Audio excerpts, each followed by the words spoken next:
prayers. We thank you for watching over us even when we didn't realize it. We thank you for the breath that's in our bodies, for the life that's inside of us, and our physical capacities that we still have. We return to you tonight and we say thank you. Father, we thank you for the little things that you take care of and watch over, and your protection over us, and your mercies and your goodness. You are a faithful God who is true to your word, and we thank you, God. We return for every manifestation we've experienced, and the blessings of God and your goodness, just the joy of salvation in our lives. We return and say thank you. Father, for life itself, for friends, for godliness, for the grace of God, we return tonight and we thank you, King of glory. You are the Lord who is strong and mighty, and we declare out of our hearts towards you tonight, thank you, God. With deep depths of appreciation toward you, Father, we appreciate your kindness toward us. In that while we were still sinners, you came and you died for us. In that you knit us together in your purposes over our lives tonight. So God, we return to you and we thank you. So Father, we ask you, let your words penetrate our hearts tonight. Let your life inside of us, Father, just be life and joy and the peace of God. And we receive from the goodness of the hand of God tonight. Give us ears to hear and hearts to receive, and a will that is obedient. And Father, as we do our level best to follow the leading of the Spirit of God, Father, we want to be the men and women that you have called us and destined us to be. In Jesus' name. Yes. Amen. Amen. Are we blessed? Yes. Acts chapter 13. Jesus. I have read now the New Testament 30-something times in a row, every month reading the New Testament, and something I have read, multiple times. This week kind of jumped out at me, and I want to start with this. Acts chapter 13, in verse 18, we're going to start. And these particular verses here are some of my favorite in the part of where it talks about David having done the will of God, lay down and slept with his fathers. But we want to start here in verse 18, Acts chapter 13, verse 18, it says, "Now for a time of about 40 years he put up with their ways in the wilderness." Talking about the Israelites. "And when he had destroyed 7 nations in the land of Canaan, he distributed their land to them by allotment. And after that he gave them judges for about 450 years until Samuel the prophet. And afterward they asked for a king. So God gave them Saul the son of Kish, a man of the tribe of Benjamin, for 40 years. And when he had removed him, when God had removed Saul, he raised up for them David as king, to whom he also gave testimony and said," all right, check what this next part says. "I have found David the son of Jesse, a man after my own heart, who will do all of my work. And from this man's seed, according to the promise, God raised up for Israel a Savior, Jesus." All right, verse 23 again. "From this man's seed, according to the promise." What promise are we referring to here? The promise that God gave God gave to David in 2 Samuel chapter 7. You'll find where he's telling, the prophet comes and he's talking, and David is talking back to God, and the promise is that his seed will be king, that his lasting kingdom. Right? Y'all remember that promise that God gave unto David? Now, remember, keep this in mind. Look at 1 Samuel chapter 13. And this is what jumped out at me this week. 1 Samuel chapter 13. And we're going to look at verse 13 and 14. And now we're talking to, Samuel is talking to Saul. And we actually read these verses just a few weeks ago, dealing with Saul's disobedience. But 1 Samuel chapter 13, verse 13, "And Samuel said to Saul, You have done foolishly. You have not kept the commandment of the Lord your God, which he commanded you. For now the Lord would have established your kingdom over Israel forever." Y'all see that? How long would he have established Saul's kingdom? Verse 14. "But now your kingdom shall not continue. The Lord has sought for himself a man after his own heart, And the Lord has commanded him to be commander over his people, because you have not kept what the Lord commanded you. We read over there in Acts 13 that it was the promise given unto David that what would happen? His kingdom would be everlasting. And Jesus came through the lineage of David. But I want you to look at this verse right here, verse 13. And Samuel said to Saul, you have done foolishly, you have not kept the command of the Lord your God, which he commanded you. This last part right here. For now the Lord would have established your kingdom over Israel forever. To get what I'm about to say, it was the original will of God that Jesus come through Saul.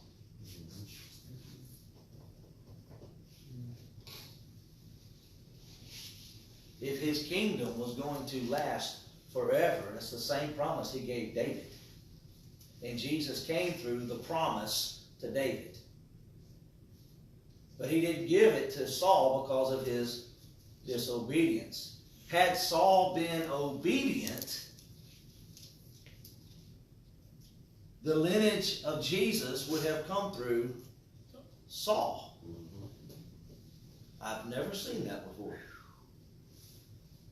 Well, brother, I'm doing my best to come out of sin, brother. I'm doing my best. What is your sin costing your heritage?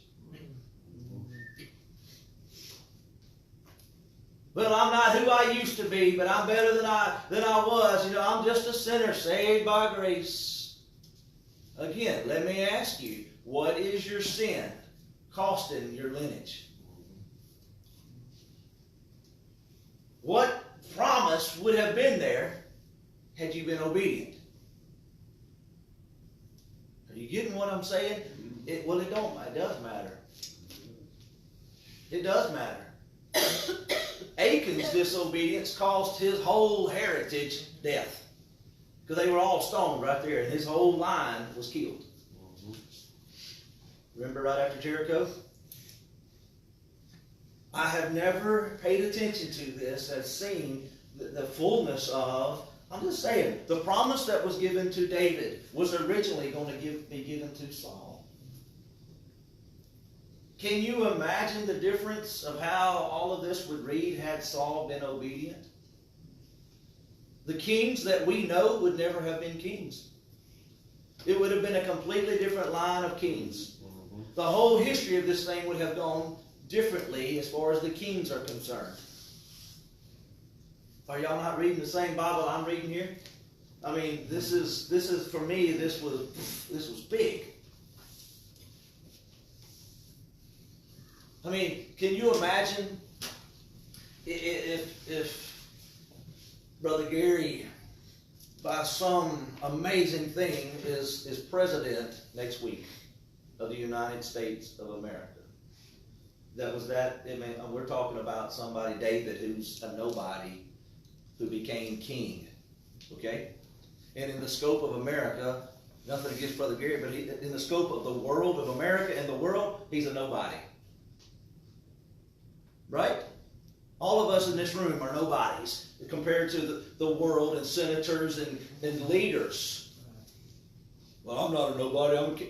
Get what I'm saying? In the scope of world leaders, they don't know your name, do they?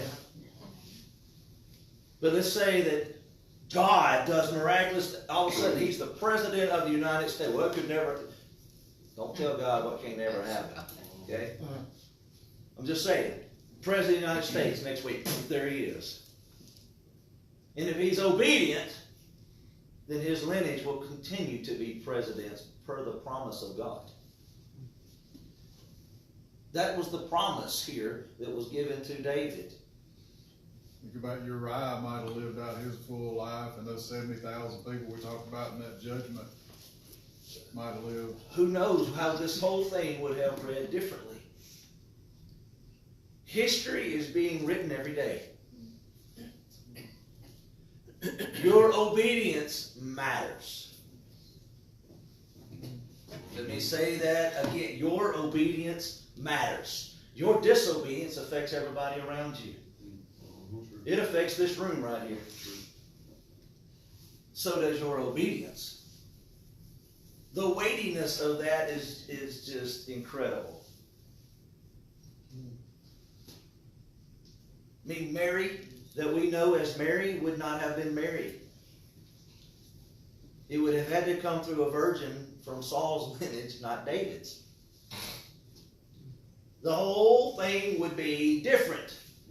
One man's act of disobedience, 15 years later, the whole thing reads differently based off of, I don't know, y'all read the same thing I'm reading? Was God going to establish his lineage forever? Is that what it said? That's what he was going to do, but his disobedience didn't let that happen? God knew beforehand, because you got all the prophecies that came before that lined up with it falling into David's. Well, and a lot of the prophecies came afterwards, or came before and came afterwards. Isaiah, all that stuff came afterwards. Isaiah was after David. I'm just saying, it matters. It does. The little things matter. So let's continue.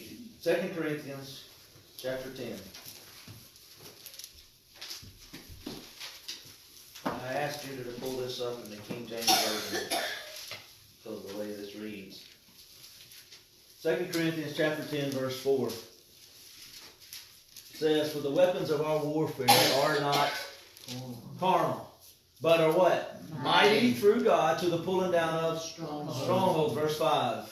Casting down, in King James would say imaginations. Arguments, things that are in your mind. Pulling them down. What are we casting down?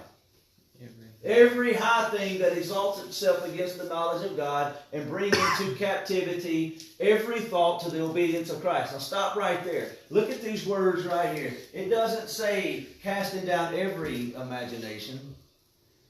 Read what's here. It's every high thing that does what? That exalts itself against the knowledge of God. It's not every high thing. It's every high thing that's against the knowledge of God. Let me submit to you, the enemy has taken this right here and has taken our imagination away from us. Mm-hmm. That's good. Am I finished? I'm going to let that man get tired of knocking. And we'll come. Okay. Every high thing that exalts itself against, the enemy has taken our knowledge, the enemy has taken our imagination, the enemy has taken everything that causes us to dream. The creative arts, even in the church, are where? Poetry. David was a poet, a psalmist, a songwriter. How many of those do we have today? Well, there's a few. But even in this room, how many of us at some point in our life, your pen or your fingers would flow and write things? Do you still do that today? Why not? The Psalms, the hymn, the imaginations. What is your imagination toward God and what God can do? Do you sit around dreaming about how God can use you? Because what does He fulfill? The thoughts and desires of your heart. How big is your dream? How big is your imagination?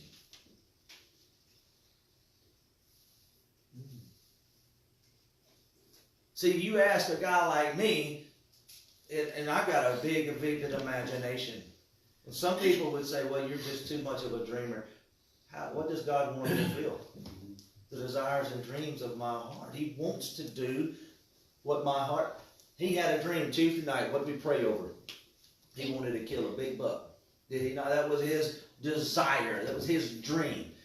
I can't tell you the nights that kid would go to sleep dreaming about killing. Seeing those pictures, man, we come in with those deer camera SD cards. He's right over my shoulder. Move. Got anything? If he's in school, he's going to run in here. Is there anything on there I need to know about? What stand was that? It's on that land over, it's on that private land, but which stand? Don't worry about which stand, it's on that land. Which stand? He wants to know, because why? That's where he wants to be sitting. Because in his mind, God's going to fulfill my desire, and my dream is to kill something bigger than a spike. Did it come true? Yes, sir. I'll tell you, it was an incredible shot. It was. I don't know how many times that angel had to bump that bullet. Because it was headed that direction. And for some reason, it went around that tree and back around this. It hit over there on this mark. Imagination. What happened to the imagination of us? When you were younger than Isaiah and Isaiah's age, how big was your imagination? Too big. Something happens around 13, 14, 15, 16, 17. You watch a kid, you give them a stick and they're shooting bad men. Or they're using bows and arrows, they're doing it, and then somewhere you had to grow up. You can't do that anymore. Man, I'm still playing with army men at 18 years old. Don't tell me I can't. I'll still do it today. Don't tell me. I got these guys shooting these guys and doing. Where is our imagination of the goodness of God and what God's going to do in your life? When I die in 120 years, I pray that my mind is still dreaming of what God's going to do tomorrow. That's good. When at my last breath, I pray that I'm still dreaming about what else I want to accomplish. And then look up and say, okay, this is it. But I wanted to do more for Jesus. Does that make sense? Our imagination, look, I'm telling you, the enemy, because we read this verse, it says, casting down every imagination and every high thing, everything that exalts. I just cast down everything. I'm a Christian and I go to church and I'm going to serve in my local church and I'm going to do. The way I read the Bible, that's all fine and well, and I'm all about serving your local congregation, but to me that don't count. When it comes to kingdom, that don't count. That's where we want to serve is the body. Serving starts outside the body. Serving's out there. You got to go out there and do something. You got to serve out there. You got to go and do. Yesterday I got a video from Pakistan. They just had a prayer rally. It's 100,000 Pakistani people, and it's just as far as you can see, it's people.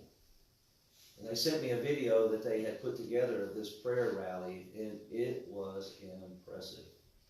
I'm telling you, it was impressive. I showed them yesterday evening. And as soon as it was over, Lillian looked at me and said, that's what it's about right there. That's what it's about.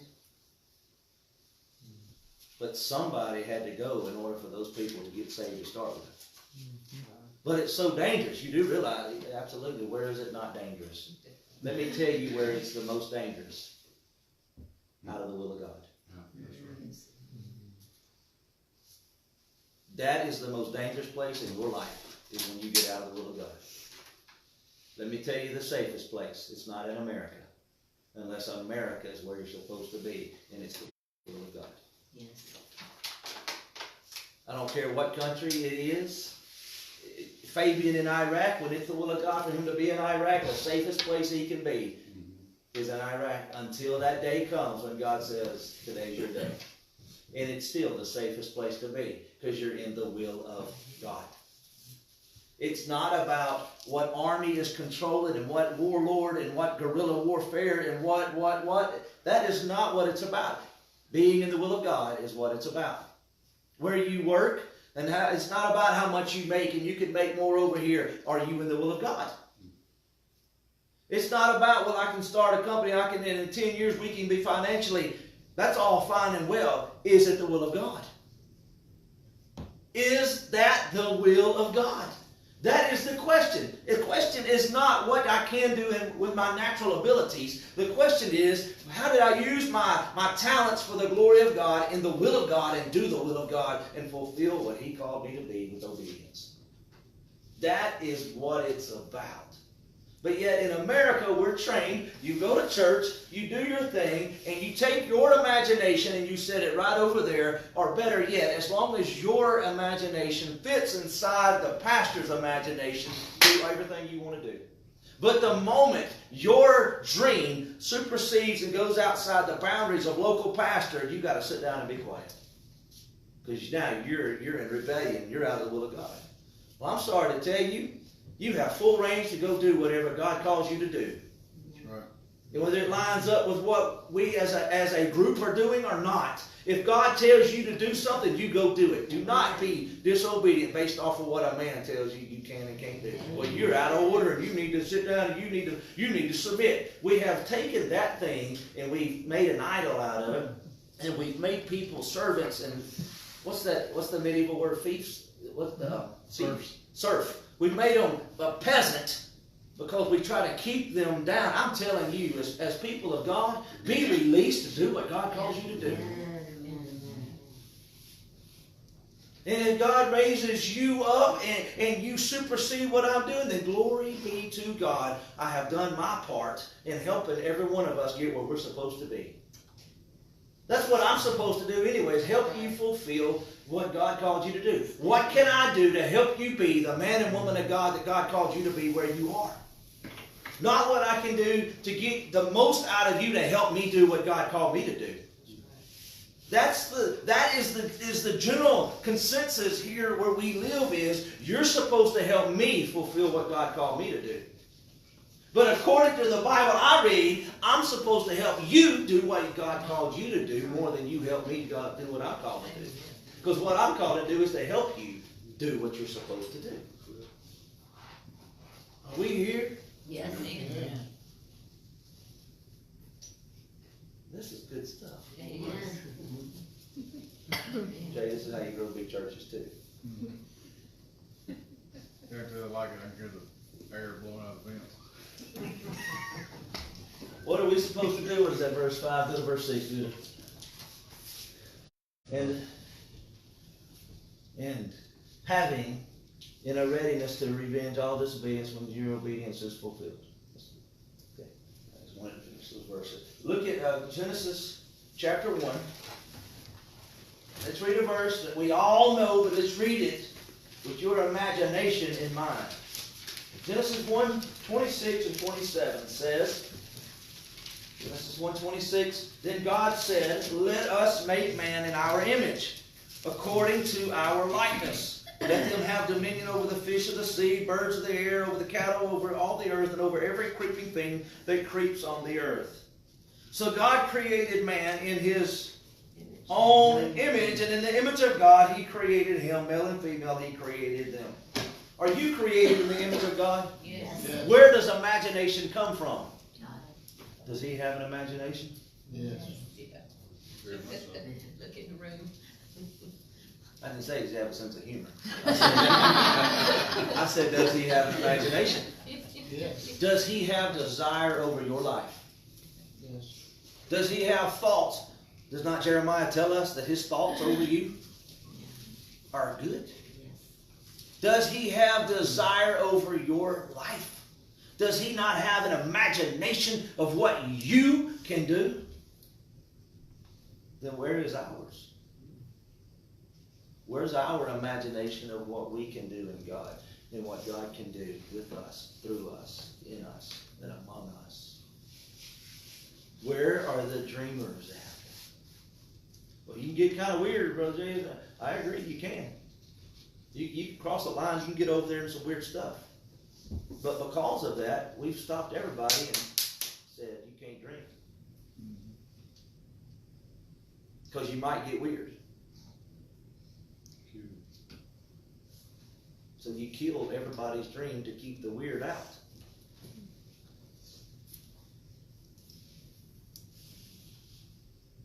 We went to school and we were taught how to be quiet and how to sit still, and all that's great. And then kindergarten, first grade, even second grade, take out a piece of paper and take your crayon and draw something. But somewhere we had to grow up. And then they started separating us. And then they had the smart classes, and some of us didn't make those smart classes, so we decided we weren't as smart as other people. Or we took a test that showed us we weren't as smart, and we lost our dreams. Because some went to college, and some went on to get their masters, and others went on to get their doctorates. And in whatever field, and you walk into a room and you meet somebody that has a degree or has this or has whatever, we all size ourselves up, and because of that, we get in our pecking order, like a bunch of chickens coming into a room, we get in our pecking order, and we talk about the people in India and their caste system. We're not much different. We're not. Are there not restaurants in town that certain classes of people go and eat in and other classes of people don't? Yeah.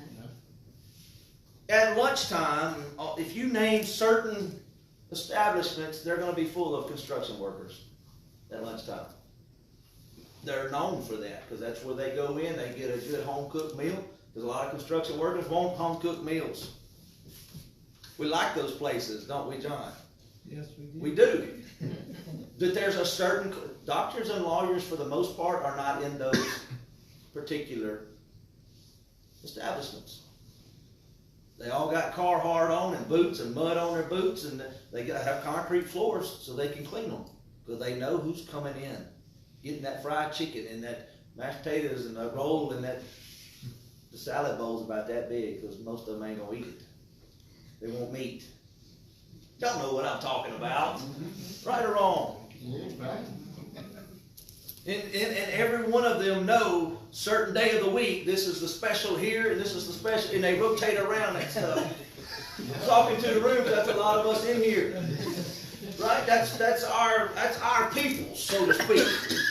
But if we were a bunch of doctors and lawyers, for the most part, they're not in there as a whole. I'm not saying they won't go, I'm saying, but as a whole, it's full of certain classes of people. It's not a skin color or anything, it's just the class. And then you move up to a different style restaurant for the evening meal. The construction worker may go on a date in there, but he's not in there that often. But your doctors and your lawyers and your businessmen are in there pretty often, and they're doing their thing, and they're hosting their whoever's in from out of town, and they're doing their business meetings. Right or wrong? And we've got this in our mind that everything is separate, and so when we come to church meetings like this, we all get in our little order, and when somebody new comes in, we're sizing them up to see if I got pushed down or if I'm ahead of them. I'm telling you how this happens. Somebody at church, we all size up. Well, I don't like them. Why don't you like them? What have they done against you? I don't know. I just don't like their spirit. My discernment. My criticalness, brother, is what it is. A lot of times, we don't like the way they dress. We don't like the way they look. Or else they're higher on that totem pole than we are, so we get... Y'all know what I'm talking about when I say totem pole, right? See, even in our family, when Mamaw is cooking or whatever, Mamaw's got it going on, and it's time to eat, who goes first, Mamaw? The men. The men. And in what order do they go, Mamaw? The oldest to the youngest. Every time. Unless it's Mother's Day. Mamaw gets to go first. And a lot of times the ladies go first. Mamaw gonna go. She'll stand there and fight with you, and they finally make her go first. That is the way it's been in her house ever since I can remember. A lot of houses are run different. I get it. I'm not saying it's right or wrong. I'm just saying how it's done at this house. And we all line up based off of age. Now, if one of the cousins or her grandchildren are getting married and they show up and it's a guy, how old are you? We're not asking to find out how old he is. We're asking to find out if we ahead of him or behind him. Because my niece was getting married, and her fiance showed up, and my two cousins that was right behind me, he was in between us now. And they standing there in line with their paper plate. It's a new guy, who is he, what's he doing ahead of me? You remember that? Oh, yeah. Oh, it was an issue. It was an issue. That's great. Oh, it was on because he's ahead of us in line, 'cause like it mattered, right? That extra 15 seconds of him getting, it matters. It matters. Because I just got pushed out, and we do that same way in the local body. In local bodies, we have this thing that the pastor of the church is the hierarchy of it all. And without him, this whole thing would fall apart. If that's the way something's built, woe be unto us. I understand you gotta have leadership. Listen, I got that. But when we put men in positions that God didn't intend them to be, we're in sin. Because now they're in a position that God wanted to be in, not a man. Crickets. Whose image are you made in? God. And I'm telling you to release your imagination. Webster's dictionary says imagination is what? The act of, or power of forming a mental image of something not present to the senses or never before wholly perceived in reality. Let that sink in for a minute. The act or power of forming a mental image of something.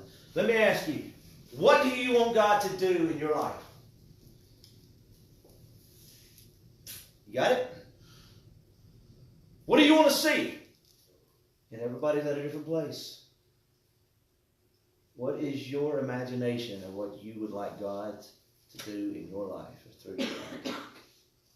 Is it your grandchildren? Is it to see one person born again? Is it to see 50 people born again? What is it in your imagination when it comes to the power of God? Man, I want to see an arm that isn't there, it's cut. I want to see it grow. Then believe for it. Imagine it happening. Dream it. Go read books on men that were successful in business, and look how many times they failed, but look at how many times they kept dreaming. They kept envisioning it happen. They kept envisioning, and they'd get kicked down, and they kept envisioning, and one day it came to pass. And for some of them, that got taken away, so they dreamed it again, so they did it again. And that got taken away, so they did it again. A lot of millionaires, you know how many times they lost their millions and had to get it back? Bunches of them. And they will. A lot of them will tell you. I've read some of their stories that the first time getting the first million is the hardest thing. After that, it's easy. Even though they lost it, they figured out how to get it back. It was the first time. And I will say this: when it comes to healing and stuff, that first major miracle was so hard. And after that, it was like, oh, this isn't anything. I mean, it's just believe. Well, I was believing before. I know that something's changed. Jesus. Your imagination. I'm asking you tonight, what are you dreaming? What is your imagination? Well, I don't have anything. Then ask God for something. Because past experiences, past churches, past ministries, people, this, that, and the other, a lot of them killed our dreams. A lot of them killed our... Are y'all following me? Am I making any sense? Yes. Because how can you go... People perish by why? For lack of... knowledge. And what's the knowledge about? Remember we read it a minute ago in Corinthians? The knowledge of God. When our knowledge lines up with God, it goes forward. I'm telling you, there are things God's wanting to do through this people right here.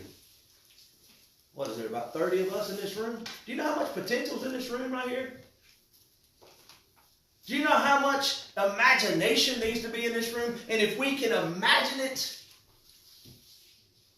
you know, growing up, there was always a commercial on one of the local channels that said, knowledge is power. Knowledge is power. Knowledge is power. You know what that tells me? Knowledge is more important than your imagination, and I'm telling you, you need to imagine what God's gonna do. Because who's able to do exceedingly abundantly above what you can ask or according to the power that is at work inside of you. Your imagination. I sit around and I dream. This morning, Abella and I were sitting in a deer stand, and she kept calling, Big Buck. Now! And she looked, there was nothing there. All right, you're not hearing me. Let's try this again. All right, Big Buck. Big. Step out now. Try it again. Oh, we did this over. You know? I feel it. The frustration, been there, done that. I got a drawer full of the t-shirts on it, okay? But at some point, if you keep dreaming it, guess what's going to happen? You've got to pursue it. You've got to be, when it comes to deer hunting, you gotta be there. You gotta be there. Isn't that right, Judah? Mm-hmm. What happens when you're not there? You get pictures of what was there when you weren't there. So we got a camera right there. And in the daylight, there comes out this buck that he's wanting to shoot. Well, he was in school, he couldn't be there. Well, that's all fine and well, but he was there. He was there. And he wasn't there. Because if you keep, what's going to happen in a minute? It comes to duck hunt, anything. You want to learn how to sew, you want to learn how to play the piano. I don't care if you are 8 years old to play in this room. Well, I'm beyond the age of learning. Really? Really? Well, I've always wanted to learn how to play guitar. Well, why don't you get a guitar and learn? Well, I can't. Why? I don't know, I just can't. Because you hadn't tried. Well, I did when I was younger, and I just didn't, you know. If you really want to do something, you want to see people saved, you want to see people healed and delivered, you want to see miracles, you got to dream it. Martin Luther King, what do we know about his speech? One of the only parts we can quote as a group out of that speech is, I have a dream. I have a dream. I have a dream. Did a lot of his dream come fulfilled? Somebody had to dream it. And we're today are walking in a lot of the success of one man's dream. One man had a dream. Where's your dream? What's your desire? I'm telling you, you've got to get your imagination back. What God can do through me. Do not let people and their ideals destroy what God has over your life. Colossians says we're cheated by traditions of men. Yes, sir. It says we're cheated. So that I don't want to be cheated out of anything. Me either. At all. So I was looking up because I know the Bible mentions traditions of men several times, and I think a lot of what I hear you saying is the religion that's crept into the body or the traditions of people have robbed us of our creativity. And you know, we're supposed to be peculiar people. We're supposed to have those imaginations. Yes, sir. You know, so let's not be cheated. Yes, sir. Let's not be cheated out of it. Yes, sir. You know. Absolutely. Traditions have, tradition has destroyed imagination on how a service even should go.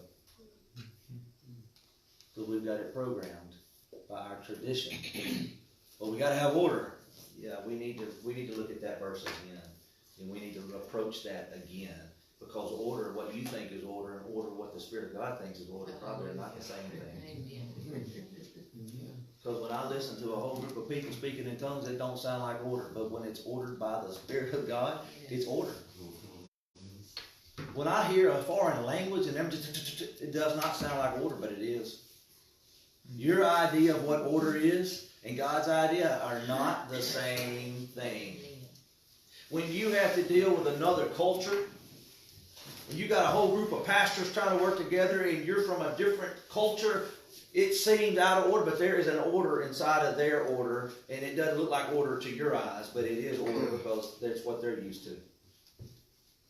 It's like when we were in Pakistan and listening to those guys worship, and they're playing this instrument that sits on the ground, and one side plays like an accordion, and they're mashing these buttons over here, and this sound is coming out of this thing, and it's amazing, the sound, and then all of a sudden chaos hits the whole field, and they start singing together in unison, and it's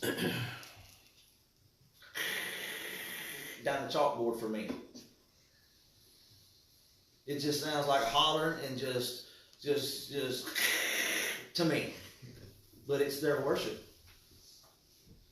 And in the sight and the smell of God and in the hearing of heaven, it is a beauty that's just resounding in heaven at that moment. But to my physical ears, I am not getting anything out of this. God, are you even here? And these people are just feeling the presence of God, and they're just having an amazing time. And I'm like, because I'm out of it. Because the Spirit of God is not about a sound. It's about the presence. Mm-hmm. Do not let religion and things keep us from joining in with what the Spirit of God is doing.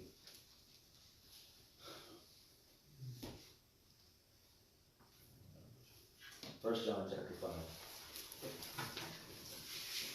I sent y'all these, right?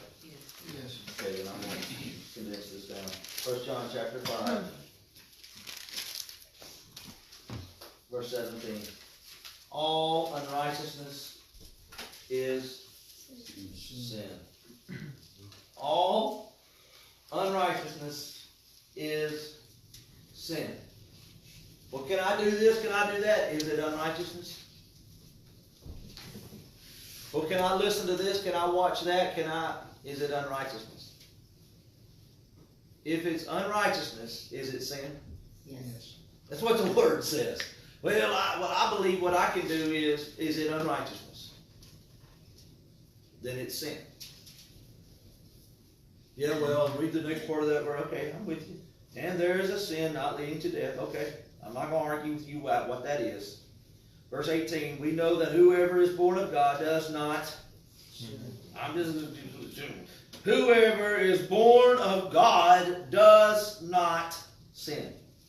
But he who has been born of God keeps himself, and the wicked one does not touch him. We know that we are of God, and the whole world lies under the sway of the wicked one. Do we belong to God? We are of God. But the rest of the world, in fact, I don't remember the verse. Is it also in Colossians where it calls him the God of this world? Satan? The devil is the God of this world? The ruler, the principality of this world? Look, we live in a darkness, but that doesn't mean we have to be darkness. We be light, and we be a bright light. And the more you dream, and the more you expect the goodness of God, and the more you expect God to use you, guess what He will do? He will use you. But also understand this. Everybody's dream's going to be different. And because your dream may be different doesn't mean it's wrong. It just doesn't look like mine. My son right here, okay? Wanting to go do whatever God's calling him to do. What God calls him to do may not look like what I do. So don't put expectations on him that are not from God. And hear me well. I'll say that over any of my kids. Do not put expectations on her that God didn't put there. Don't you put expectations on Gracie or Titus that God did not put there. Nor Destin, nor Isaiah.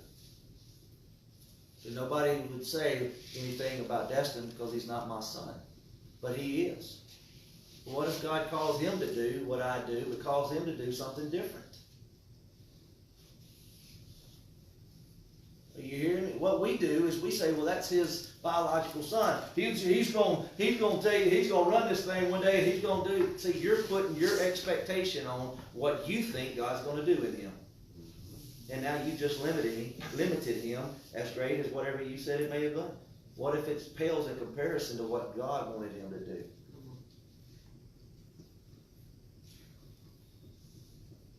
Let me just really just mess with you. This came up the other day. Somebody in their family wanted a job at one of those at the grocery stores, pushing buggies and bagging groceries. And that's what they want to do. Like, that is their job aspiration, is they want to bag groceries and push buggies. That is what they want to do for a job. This is not just a kid. This is what he wants to do. This is not, I'm going to do this when I go to college. This is what he wants to do. Okay, if this was your grandson, if this was Judah, he wants to work at Brookshire's, and he wants to bag groceries. He's over here shaking his head no. Why? Is that beneath him? To be 45 years old, pushing a buggy, saying, I hope you have a great day. Be blessed. Why? Because you think he's better than that? What if that is God's dream over his life? Who are you to say?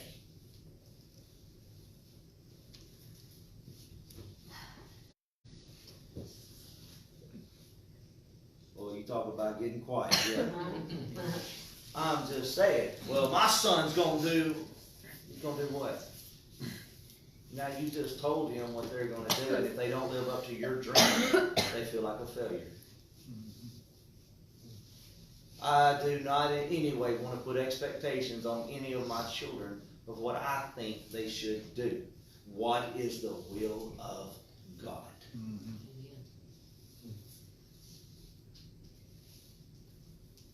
Neither will I put expectations on you. What is the will of God over your life? And what can I do to help you get there?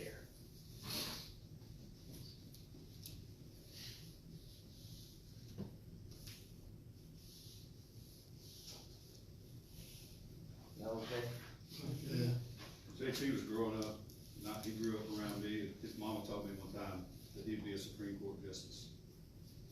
And you know what? He probably could have. And he had all the aspirations in the world from a natural standpoint to be. His intellect was there, his drive was there, but he's on the bishop field at Kenyon. JT is one of the sharpest people that I know as far as. So don't pin him. Yes, sir. I'm sure his parents were a little bit thrown back whenever he turned down full scholarships to go to law school before he went to Kenyon. And I'm sure Delhi is still wondering what that young man's doing. Why is he doing? Why? I was talking to a man the other day out here in the woods, ran into him, and he knew Brother Jay, and he knew him from the paper mill back when, and he said, yeah, he left, and he called it 92, went to the mission, went to Mexico. I said, yeah, he went to be a missionary. I didn't know why he went to Mexico. I just knew he went. I knew he was religious and all, but I didn't know he went to be a missionary. I didn't know any of that. Well, that's what he felt like God called him to do. Everybody's got an opinion of what you need to be doing.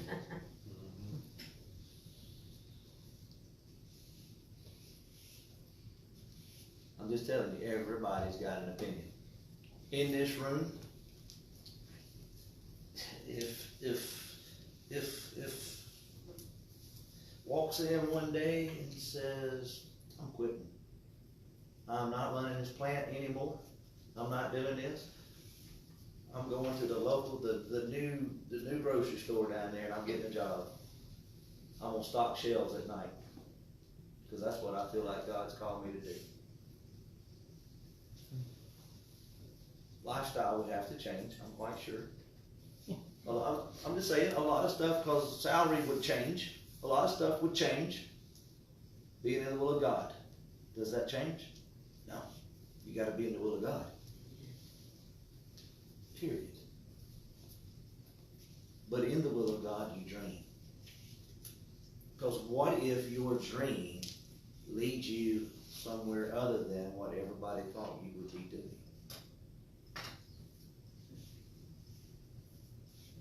When I was in Bible school, man, 20 years ago, man, it's a long time ago, 25 years ago, I went. Never in my imagination would I have been standing where I'm standing right now.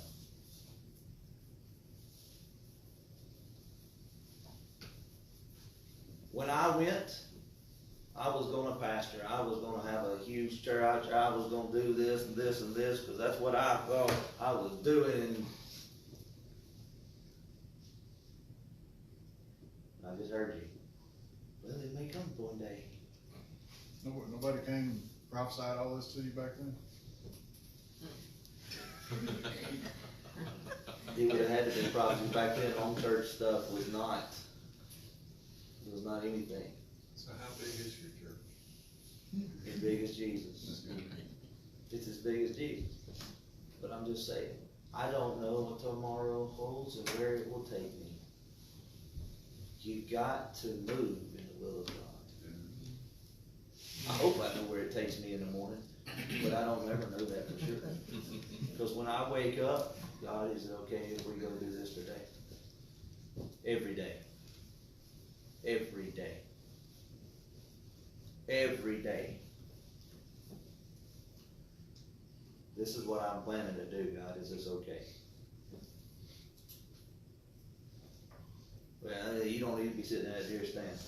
Yeah. Again, everybody's got an opinion of what you need to be doing. What you don't know is the hours that I put on my knees, especially when I'm by myself, in that stand, not even looking. Or the hours I spent sitting there reading and studying, because I take my stuff with me in my bag. I've got my books right there, and because it's quiet. It's quiet out there. Don't be jealous.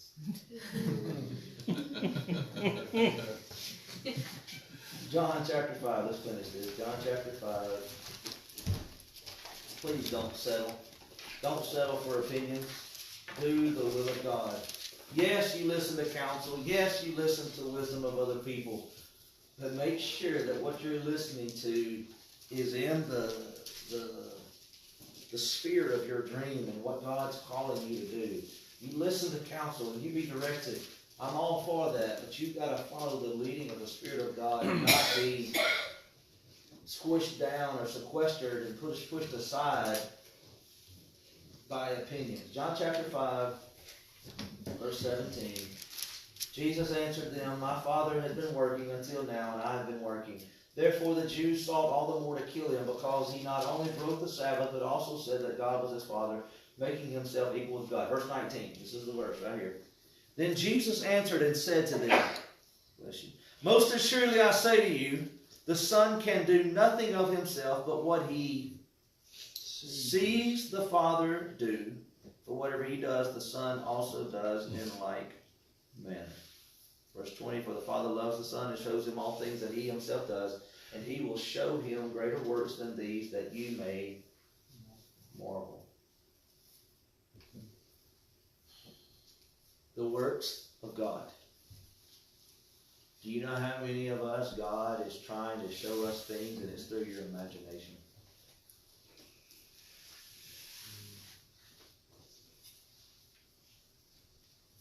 When you read the stories of Jesus healing, do you envision it happening? When he takes and spits and makes the mud and puts it on the man's, do you in your mind's eye see that happening? Of course we do, most of us. When you see blind Bartimaeus sitting by the road, the son of Timaeus hollering over there, in your mind's eye, do you see that happening? And him casting off that cloak and trying to get to Jesus. He's blind, trying to get to Jesus. The woman with the issue of blood. And Jesus is walking with Jairus down the road. And there's a crowd of people. You got it in your mind's eye. How are you doing that with your imagination? You're imagining what happened. Well, why don't you imagine what has not yet happened and believe it to come to pass? I want to see blinded eyes. I've had somebody tell me that. I want to see blinded eyes open, man. I want to see it. Keep dreaming it. Keep believing it. Don't keep touching them. In Jesus' name. Keep. It will come to pass. Why? He's going to give you the desire. Well, I won't. Keep dreaming, man. Just keep believing. Do not, if somebody has killed your dream, a past relationship, a past whatever, you're in here, you're a lady and you wanted to do, and you started having kids and you never were able to fulfill it. Keep dreaming. God brings things to pass. Do not let people steal your dream. Do not let people steal your vision. Let God do amazing things. Keep dreaming. Keep dreaming. Keep dreaming. Keep dreaming. One more verse, 1 Corinthians 2. 1 Corinthians 2. I hope I'm getting this across. 1 Corinthians 2. Look at verse 7. We speak the wisdom of God in a mystery, the hidden wisdom which God ordained before the ages for our glory. Verse 8. Which none of the rulers of this age knew. For had they known, they would not have crucified the Lord of glory. That's an awesome verse to me. Verse 9. But as it is written, eye has not seen, nor ear heard, nor have entered into the heart of man the things which God has prepared for those who love Him. When you think of heaven, what all do you think of? You think of mansions, and what do you think of? Let me ask you, just the word mansion, what do you envision? Big.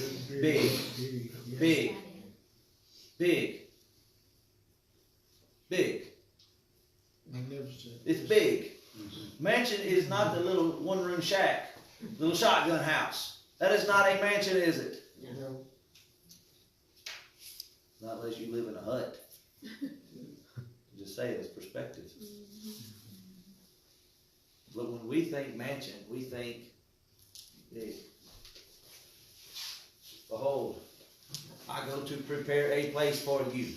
And if I go to prepare a place, I will come and receive you unto myself, that where I am, there you may be. Awesome. You think that's a lie? He's coming back to get me. He's coming back to get me. What are you dreaming? Because what has He prepared? Well, it says right here, eye has not seen, nor has ear heard, nor has even entered into your heart, the heart of man. You hadn't even envisioned. There's no way you can even think in the realm of that which God has prepared for you if you love Him. How incredible is that verse right there? How incredible is that right there? Is this worth fighting for? Yes. Is this worth giving your everything for? Yes. Is it worth contending and not giving up for? Absolutely. Even beyond what you can even imagine, is it worth it? If those that have gone before us could talk to us for just 2 minutes, you think they would encourage you to keep fighting? You think they would tell you it's more than worth it? I'm going to tell you, keep dreaming.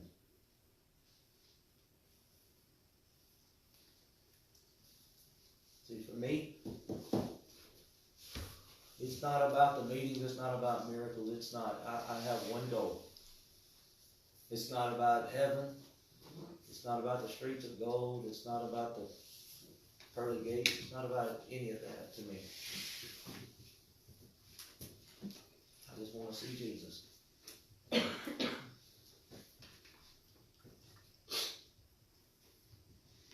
just want to hear, well done. And just about every day of my life, you know what I envision?